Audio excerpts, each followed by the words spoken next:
Let's go! Did LSU just catch the hugest break of their season? We're going to talk about that today because the Tigers had their Saturday game against Florida scheduled for October 17th, tentatively moved to December 12th. We're going to give you all the details of that, what this actually means for LSU going forward. So go on ahead and subscribe to the best LSU channel on the web. Let's go. It's Hour LSU.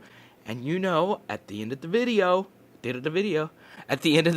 we have subscriber shoutout where we answer your questions. Scott Strickland, the Florida athletic director, announced alongside the SEC that there was a COVID outbreak in the Florida program.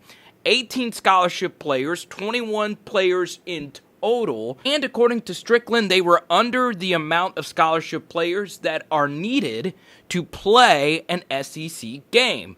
Now, for those that don't know, the SEC earlier this year gave out guidelines for what you need to have to play a game.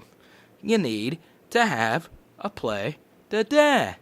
I sounded like a news anchor. Da-da-da-da-da-da. And sometimes you have to wonder if LSU is just a very lucky program, because this has been a disastrous start to the year. Now, they did get unlucky because of the game against Missouri got moved to Missouri because of Hurricane Delta.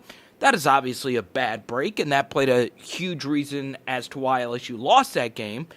But overall, LSU was in no way prepared to take on Florida. And yes, the Gators are coming off a loss, but the bottom line is that LSU's defense has been beyond terrible, and Florida's offense has been beyond prolific. They have the best tight end in the country in Kyle Pitts. Kyle Trask has had a great start. Tony, one of their wide receivers, is explosive with the football in his hand. So, you know, LSU, if they can't stop Connor Basilic or whatever his name was, they were in for a lot of trouble. Also, this would have been LSU's third consecutive road game. So let's just say Florida had 10 players out and the game still ended up being played. Well, LSU starters were extremely banged up from that Missouri game. Derek Stingley Jr. with the freak ankle injury on the down marker. And it came out that Myles Brennan was going to be doubtful for the game anyway against Florida because he took a very vicious hit against Missouri. A lot of you remember it. Myles had the opportunity to run out of bounds. He, for some reason, decided to take the hit. LSU was more than likely going to have to run out a true freshman at quarterback this weekend. Whether that have been Max Finley or TJ Johnson. I said Max Finley. TJ Finley or Max Johnson, either one of those two true freshmen, it would not have been optimal for their first start to be with LSU in free fall on the road in the swamp with the Gators coming off a close loss. So no matter how you cut it, you could do any form of justification as to why you think it is bad that this game was canceled or postponed. But it's a huge blessing that this game was postponed.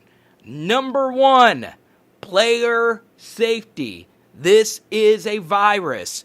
It is not a hoax. For those of you that still believe this is a hoax, you know, stop, okay? No matter what anyone tells you, this is a very real thing. You don't just conquer this thing. It is a very real virus that has killed over 200,000 Americans. So an abundance of caution is very much needed. Now, I know a lot of you are going to say, well, young people survive this thing. And you're right. The death rates for this virus is extremely low, but still, it is smart to just not play the game. Number two, and this is so huge for me and for you, LSU is not a very good football team right now. And I've looked at so many different conference rankings, and to see so many people have LSU only better than Vanderbilt in the conference, that lets you know that, yeah, it's better for this team to get a much-needed break. And honestly, they're not good. They're not prepared to take on Florida right now? What is their defensive?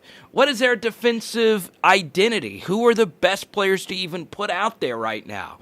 We don't know. In fact, I could confidently say that maybe 3 or 4 LSU defensive starters undeniably deserve their starting position, which is not good.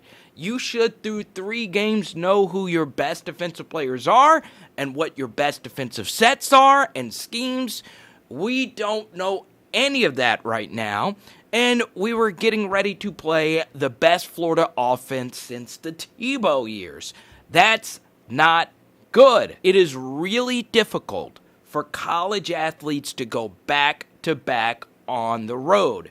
That's why when it came to the Missouri game, I said hold off on betting LSU at -14 because this is a back-to-back road game situation. So, yeah, to go back-to-back on the road, that is 3 separate plane rides. That is not being able to play in the friendly confines of Tiger Stadium. That is not getting the same treatment and recovery you normally get for a home game.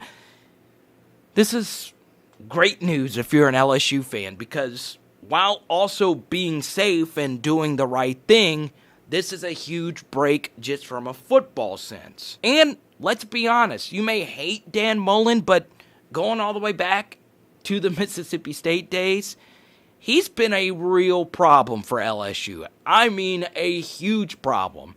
Heck, Florida was leading in Tiger Stadium last year. That was a real sweat. And I know we get lost in the Clemson game and the Alabama game and the Georgia game, heck, the SEC championship game. We kind of forget that Florida game last year was very much up in the air. And there was a guy by the name of Dave Aranda who stepped up floor for the LSU defense, calling some really good sets against Kyle Trask in the second half. I'm very happy that this game isn't being played. Not only because, well, this was not a great position for LSU, but also because it was my girlfriend's birthday this weekend, and she was kind of angry that I said we needed to stay at home and watch the LSU Florida game. So now we can, go shopping. Yay. Shopping. Please subscribe. You know how it is with your girlfriend's birthday. It's a birthday month. Men, we get a birthday day. Women get a whole freaking month. So let me know what you think in the comments section. Is this a huge break for LSU? Now, we're going to open it up to all of your questions. Yeah, subscriber shout out. We do it every video. Any comment you have, just drop it down below, and we always try and get to as many as we can on these videos. Let's start with Bob, Mizzou fan here, but also an SEC fan, and we want LSU and need LSU to be good. Just found your channel, love your stuff, got a new subscriber. Hey, this is interesting. I did not expect this when we started the channel. Lots of other SEC fans, whether it's positive or to trash talk, have come over to the channel, and guess what? I love it. I, in fact, love it a lot because I love trash talk. That's what makes the SEC so great. So, welcome, Bob. Stick Smith. I have to know where you're from, Stick. That is, you have to, if your name is Stick Smith, you better be from a small town. That is such a great small town name. I'm guessing Stick is from Pineville. Get it? Because Stick, Pine. Sad to say, I look at the rest of the schedule, and I don't see LSU beating nobody else, maybe Arkansas. Go Tigers. I also saw Brandon Taylor, like one of the most underrated LSU players ever, tweet this out during the Missouri game, that this was probably LSU's easiest game left on the schedule. So, yeah, it's kind of concerning, to be honest. This is DJ. So, our last video was on the red zone offense, so make sure you check that out. 9 guys in the box on 7 blockers, which is why the 2 unblocked players off the edge both crashed in. So if you want more context, you can watch the video right here or down below. And yeah, like I said in the video, tight formations don't work, especially if you're in shotgun. And I'm not going to lie, one thing that has really hurt LSU, and this isn't a shot at Myles Brennan, it's just a truth, he can't run. So far, with LSU's handoffs out of shotgun, Myles Brennan hasn't kept it once, which is very important for your running game to work because it keeps those guys off the edge, honest defensively, and you don't have to be fast. Heck, Brandon Allen at Arkansas was a pocket quarterback who also wasn't really that fast, but he was very good when needed to keep the football and at least keep those defensive ends honest. So if LSU's going to run out of shotgun, Myles Brennan's going to have to show at least some threat to run. Even if it's a gain of 2 or 3 yards here or there, at least show that it's potential or it's possible that Myles Brennan can run it. Also, something else, and I cut this out, I don't know why. I didn't want the video to be as long as other film studies. You know, Joe Burrow was so key to LSU's running game because, well, he could run, and that was very crucial. And I promise you there was a little piece of dust that just... Look at this. Can you see it? I wonder if it focuses. Will this dust focus? Let me see. I have to know if this dust... Can y'all see that? Okay, so now my hand is focused. Comment below if you can see it. I can kind of see it in the shot. What if I move it and just hold it over the black? Comment below if you can see it. Anyway, Joe Burrow's quarterback draw ability, we've done a full film study on this against Clemson in the national championship game, but that was a quarterback draw from around the 35-ish yard line. LSU used that QB draw in short yardage situations against Alabama, against Clemson for a touchdown, against Auburn for a touchdown. So not having that in the playbook really limits your offense. Once again, Myles Brennan has been pretty good as a pocket quarterback without the ability to run. You know, he showed against Missouri that one run, which obviously cost him being hurt. You don't have to be great at running. You just have to show the ability that you can run. So that would obviously help out LSU's red zone issue against Missouri in that critical portion of the game. And let's end it here with Sean. Apparently Max Johnson is big, which he is big and fast. Maybe have a goal line package like Florida had with Tebow his freshman year. So, you know, obviously, from what I've been told, Max Johnson is slightly ahead of TJ Finley, and he would be the more likely quarterback to go into the game ahead of TJ Finley. And I've also been told that he's a slightly better runner.